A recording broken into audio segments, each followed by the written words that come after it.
Olá pessoal, tudo bem? Hoje vamos falar um pouquinho sobre o programa de necessidades. Por que o programa de necessidades é tão importante? Porque ele provavelmente é o primeiro instrumento projetual que você vai realizar ao sentar com seu cliente ou iniciar o seu projeto.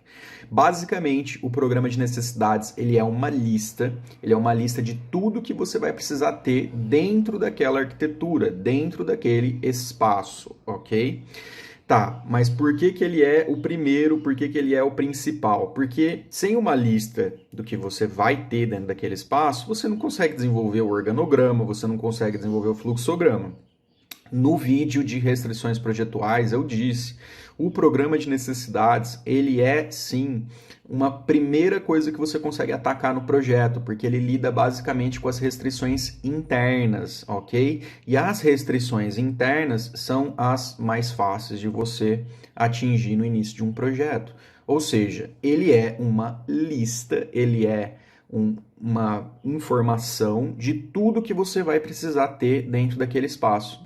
Tá, mas antes de mais nada, essa estrutura, pessoal, é uma estrutura que eu criei e que eu, como diversos outros professores aqui, pelo menos da minha região, a gente utiliza e gosta bastante, tá bom?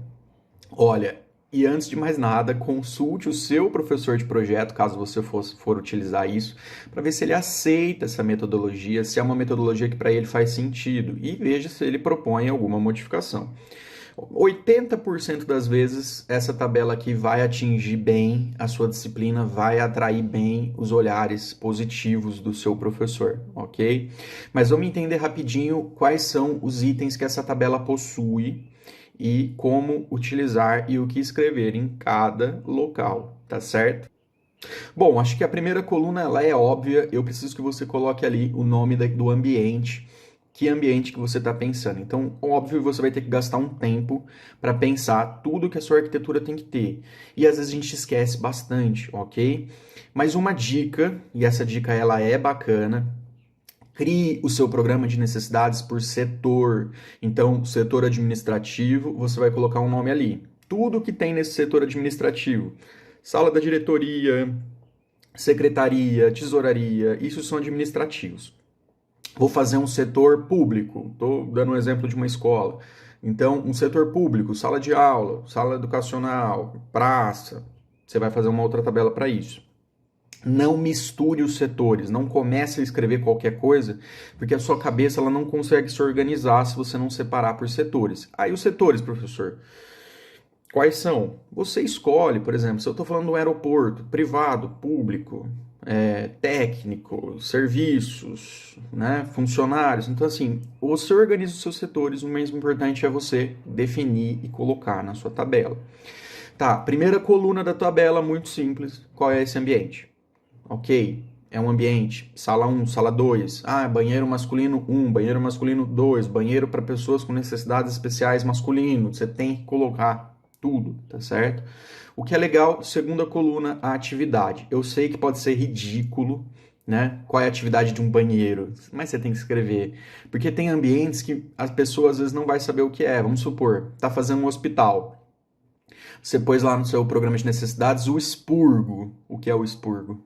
Né? Então você às vezes tem que escrever para uma outra pessoa que não entende o que é um expurgo. E o que é o expurgo? O expurgo nada mais é que uma sala, um hospital, onde a enfermeira vai descartar os dejetos humanos, tá? Desses pacientes que estão acamados.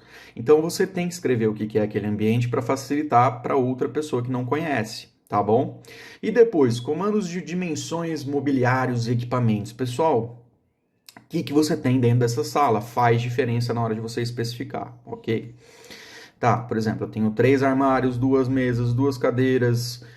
E o que é o comando de dimensão? O comando de dimensão é quanto que aquele ambiente tem que ter minimamente, tá?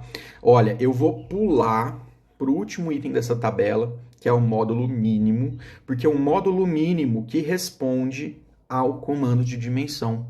Tá, se você virar para qualquer pessoa e falar assim, quanto tem um quarto? Quanto tem uma sala? Quanto tem uma sala de espera no aeroporto? Gente, não é uma resposta fácil. Por isso que existe um módulo mínimo. O que é um módulo mínimo? Você vai desenvolver basicamente um quadrado à mão, no AutoCAD, onde você quiser. Faz um quadrado, sem medidas.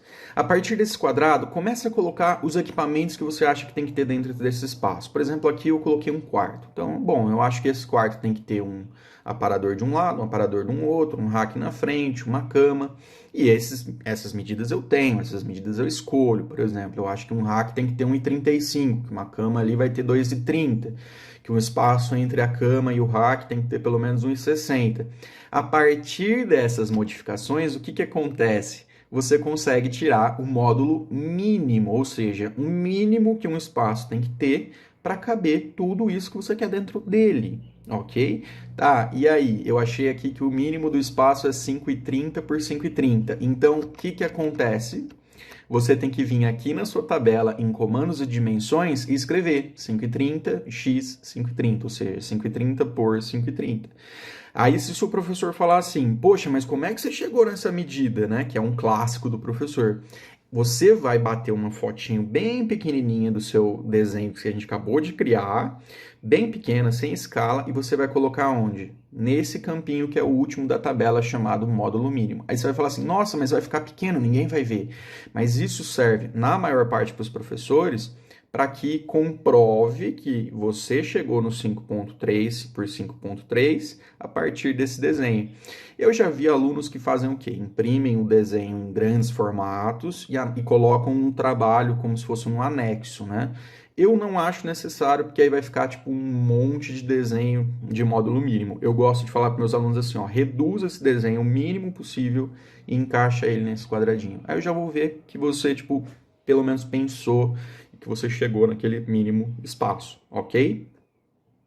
Tá, e o que é números de ambientes e cômodos, pessoal? Bom, por exemplo, eu tenho 30 quartos de hospital, por exemplo.